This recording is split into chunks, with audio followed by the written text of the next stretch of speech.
Çin aşısına açık söyleyeyim çok güvenle bakamıyorum. Neden güvenle bakamıyorum? Nihayet Çin bütün bu şeyleri, bilimsel çalışmaları tek elinde yürüten bir ülke. Eğer uzay teknolojisiyle bunda bir beis yok, çünkü nihayet o devletin gücünü gösteriyor, ama bireysel konularda, bireysel özgürlüklerin ilgilendiği konularda demokratik şeffaflık ve denetim süreçlerinden geçmemiş bütün sonuçlara biraz daha tenniyle yaklaşırdım. Son derece doğru yayınlar yaptık kararda. Haklı sorular sordu. Biz de sorduk. Ama maalesef şu anki Türkiye'deki siyasi iktidar sağlık sorununda sağlığın yol açtığı, yani bu pandeminin yol açtığı ekonomi konularında son derece kötü yönetiyor. Şeffaf değil, veriler güvenilir değil. Tarih veriyor, 15 Aralık işlemiyor. 25 Aralık deniyor, kimse olup olamayacağına dair bir güven duymuyor.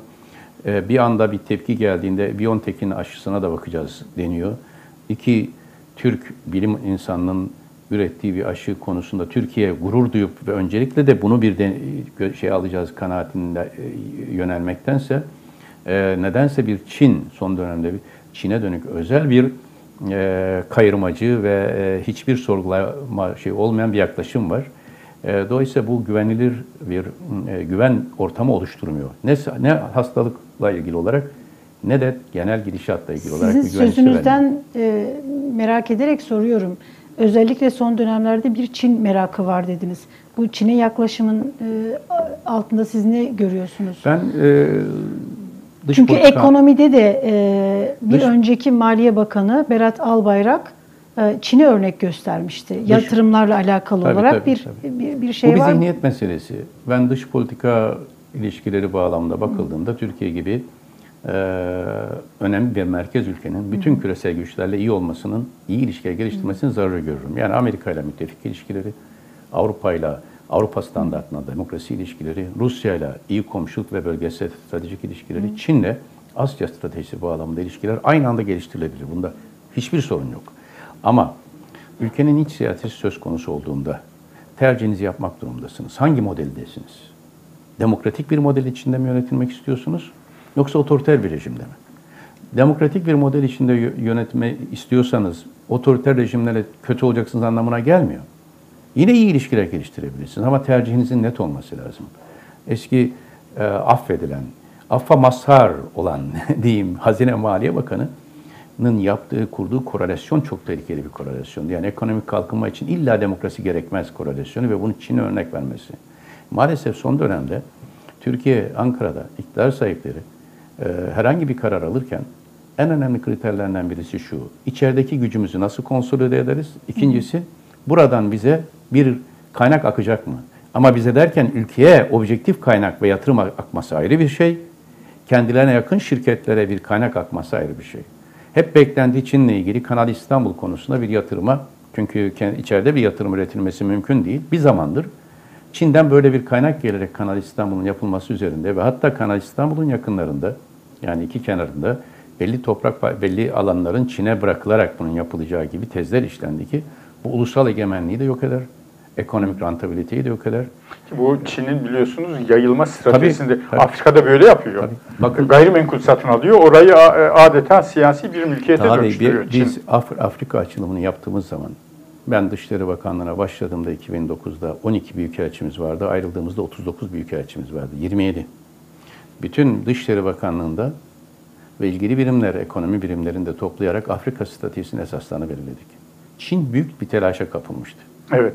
Çünkü orada iki model vardı biz Afrika'ya girene kadar. Bir, eski sömürgecilerin modeli, yani terk ettikleri ülkelerde kendilerine yakın insanlar yetiştirerek oradaki ekonomik irtibatlarını sürdürmek ve çıkarlarını korumak.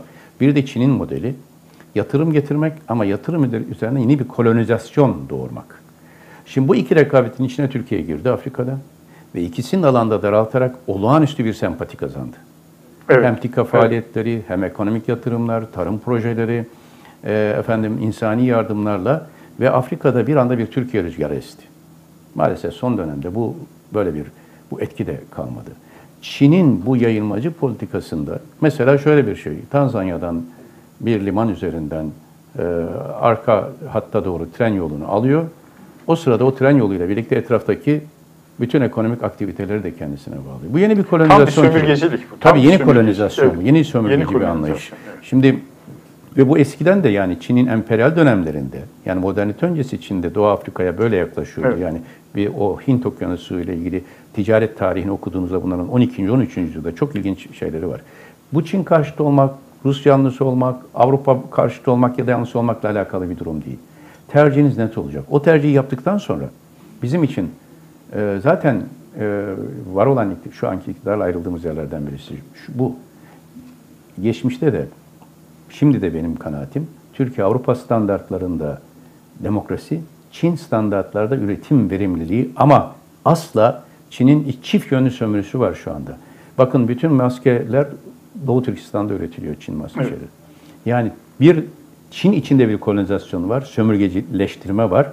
Yani Çin'in bir kesim, fakir bir kesimi, çok zengin bir kesimi adına sömürgeleştiriliyor. Ve Doğu Türkistan meselesi de Çin'in bu yeni kolonizasyonuyla alakalıdır. Asya içine doğru ulaştırma hatlarıyla Doğu Türkistan orada bir özel alan oluşturuyor. Şimdi Ankara'dakiler, Çin'le mesela bu Türkiye'den Çin'e tren yolu son derece doğru projedir. Dışişleri Bakanı iken, Başbakanken de destekledim, şimdi de destekliyorum.